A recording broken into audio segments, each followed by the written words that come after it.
बिस्मिल्लाह अर्रहमान अर्रहीम अस्सलामु अलैकुम वरहमतुल्लाहि वबरकातुहू। उम्मीद आप खैर होंगे। जैसा कि आपको मालूम है, मुहर्रम हराम यानी कि नए साल का आगाज़ हो चुका है और आज जो है 4 मुहर्रम हराम है। और आपको मालूम है कि करबला में मर्दों ने हक और सब्र नहीं छोड़ा और औरतों ने हया और पर्दा नहीं छोड़ा। और आज हम लोग देखें कि उन्होंने किन के लिए ये सब कुछ किया कि नबी पाक सल्लल्लाहु अलैहि वसल्लम की उम्मत हया से बच सके, पर्दा कर सके और सब्र और हक पर चल सकें। तो जुनैद बगदादी रहमतुल्लाह से किसी ने पूछा था कि अगर कोई किसी मर्द जो है किसी गैर मुहर्रम औरत को पढ़ा सकता है, तो उन्होंने फरमाया था कि अगर कोई पढ़ाने वाली बायजीद बस्तामी रहमतुल्लाह अलैह हो और पढ़ने वाली राबिया बसरी रहमतुल्लाह अलैह हो और जिस जगह पढ़ाया जा रहा हो बैतुल्लाह शरीफ हो और पढ़ने वाला जो कलाम हो वो अल्लाह ताला की किताब हो, फिर भी इजाज़त नहीं है। देखिए, अगर अल्लाह ताला का कुरान मजीद भी अगर कोई गैर मुहर्रम जो है ना मर्द जो है किसी गैर मुहर्रम औरत को पढ़ाता है तो फिर भी जायज़ नहीं है।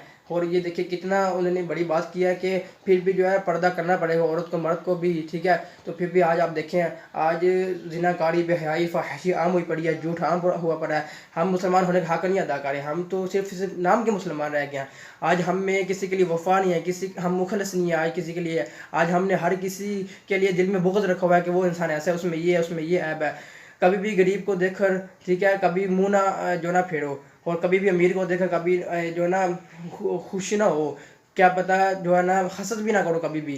ये अल्लाह की पकड़ जो है तो बहुत ही जल्द आती है, पता भी नहीं चलता। तो दूसरा, और जो करबला में वाक़या हुआ था, आपको जैसे मालूम है कि शैतान करबला में खड़ा होकर हज़रत इमाम हुसैन रज़ी अल्लाह तआला अन्हु का आखिरी सजदा देख रहा था। तो उस वक्त शैतान ने आसमान की तरफ मुँह कर कहा था कि अल्लाह, मुझे पता होता था कि नूर आलम ऐसे होते हैं तो मैं उस वक्त सजदे से इनकार ना करता। काले कपड़े पहनकर 10 दिन सबील लगाकर कोई गमे हुसैनी मनाकर कोई हुसैनी नहीं बनता। और हुसैनी बनना है तो उनके बताए गए तरीके पर अमल करने से, जो कुछ उन्होंने किया उन पर अमल करने से, उन्होंने कुर्बानियाँ जो दी, उन्होंने अपने जो सर मुबारक जो है उन्होंने शहीद करवाए, ठीक है। उन्होंने किन के लिए किया? हमारे के लिए कराए, ताकि जो आने वाली उम्मत है, हज़रत मोहम्मद सल्लल्लाहु अलैहि वसल्लम की उम्मत है, वो गुनाहों से बच सके। और जो है ना वो उन्होंने सबक दिया कि मरते दम तक भी नमाज नहीं छोड़नी, चाहे तुम जो है ना काट भी जाओ। नमाज हर वक्त फ़र्ज़ है, 5 वक्त फ़र्ज़ अल्लाह ताला ने की है, उस पर अमल करना है, उसको पढ़ना है। और सबसे पहले कब्र में नमाज का सवाल होगा, ठीक है। तो आज मेरे साथ जो है हादी भाई भी मौजूद है, ज़ाफ़ा भाई मौजूद है।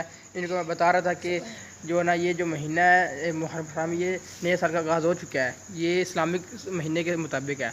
जो मुसलमान हैं, अल्हम्दुलिल्लाह हमें अल्लाह ताला ने मुसलमान ग्रहण में पैदा किया। और इनको मैं बता रहा था बातें कि इस दिन ये हुआ था, तो इसलिए इन दिनों में जो है ना सब कुछ जो है ना बाइकआउट कर देनी चाहिए। गुनाहों वाले काम जो है ना करने भी नहीं चाहिए। जब भी जितनी लाइफ है अल्लाह की राह में गुजारो, अल्लाह ताला को याद करो, ठीक है। तो इनको मैं वो समझा रहा था, माशाल्लाह इन्होंने मेरी बहुत वजह से बात सुनी है और समझ भी गए हैं। अल्लाह ताला इनको भी हिदायत दे, मुझे भी दे और तमाम मुसलमानों को दे। और एक ऑक्सीजन का सिलेंडर जो है 10,000 से 25,000 तक की कीमत क्या है। और मेरा अल्लाह जो है ना 24 घंटे ऑक्सीजन फ्री देता है। तो अब आप बताएं कि फ़बी अय्यि आलाइ रब्बिकुमा तुकज़्ज़िबान, हम अपने अल्लाह की किन किन नेमतों को जितलाएंगे, ठीक है। तो इसलिए अल्लाह का हर वक्त शुक्र अदा करें। और अल्लाह ताला क़यामत के दिन फरमाएंगे वम्ताज़ुल यौमा अय्युहल मुजरिमून, और मुजरिमों अलग हो जाओ, ठीक है। फिर अल्लाह ताला उनको सज़ाएँ देंगे जो उन्होंने दुनिया में जो कुछ किया होगा। तो अल्लाह ताला हमें उनमें शामिल ना करे, हमें अल्लाह ताला जो है ना अपने नबी पाक सल्लल्लाहु अलैहि वसल्लम के साये में रखे। नबी पाक सल्लल्लाहु अलैहि वसल्लम ने जिब्राईल अलैहिस्सलाम से पूछा था कि मेरी उम्मत भी जो है जहन्नम में जाएगी, तो उन्हें हज़रत जिब्राईल अलैहिस्सलाम ने जवाब दिया था कि हाँ जी। तो फिर उन्होंने हज़रत फ़ातिमा रज़ी अल्लाह तआला अन्हा को बताया था कि मेरी उम्मत का मुझे गम खाए जा रहा है। तो देखिए उन्होंने सिर्फ उनको एक ही गम था कि मेरी उम्मत का क्या बनेगा। आखिरी निज़ा के वक्त भी उन्होंने, जब उनका मौत का वक्त मुकर्रर हो गया था, तब जब जिब्राईल अलैहिस्सलाम उनके पास आए थे, तब भी उन्होंने ये कहा था कि मेरी उम्मत का क्या बनेगा, जब अपने अल्लाह से पूछ के हो। तो ये सब कुछ उन्होंने किया सिर्फ हमारे लिए। लेकिन आज हम जो कर रहे हैं, गुनहगारी बेहयाई जो भी कर रहे हैं, सब गुनाहगार काम कर रहे हैं, गुनाहों वाले काम कर रहे हैं जिनसे हमारा अल्लाह भी नाराज़ है। तो इसलिए हमें चाहिए कि हमें कुरान मजीद के मुताबिक चलना चाहिए। आज अल्हम्दुलिल्लाह 4 मुहर्रम हराम है और पीछे जो है ना 26 दिन पड़े हैं इस महीने को ख़त्म होते हुए। तो ये महीना बहुत ही अफसोस वाला है, यानी कि दर्दनाक है, रोने वाला है। इस महीने में अल्लाह से तौबा करनी चाहिए और उनको याद करना चाहिए कि जिन्होंने हमारे लिए कुर्बानियाँ दी, हम क्या कर रहे हैं। तो अल्लाह ताला मुझे और आपको इन बातों पर अमल करने की तौफीक दे। तो मेरे भाई दोस्तों, हमें बाकी जो ज़िंदगी रही हम अल्लाह से तौबा करें, ठीक है। तो पिछले जो गुनाह किए हमें हम अल्लाह से तौबा करें कि अल्लाह हमारे पिछले गुनाहों को बदल कर नेकियों में बदल दे, تو اللہ تعالیٰ مجھے اور آپ کو ان سب باتوں پر عمل کرنے کی توفیق دے. وآخر دعوانا الحمدللہ رب العالمین. السلام علیکم ورحمۃ اللہ وبرکاتہ.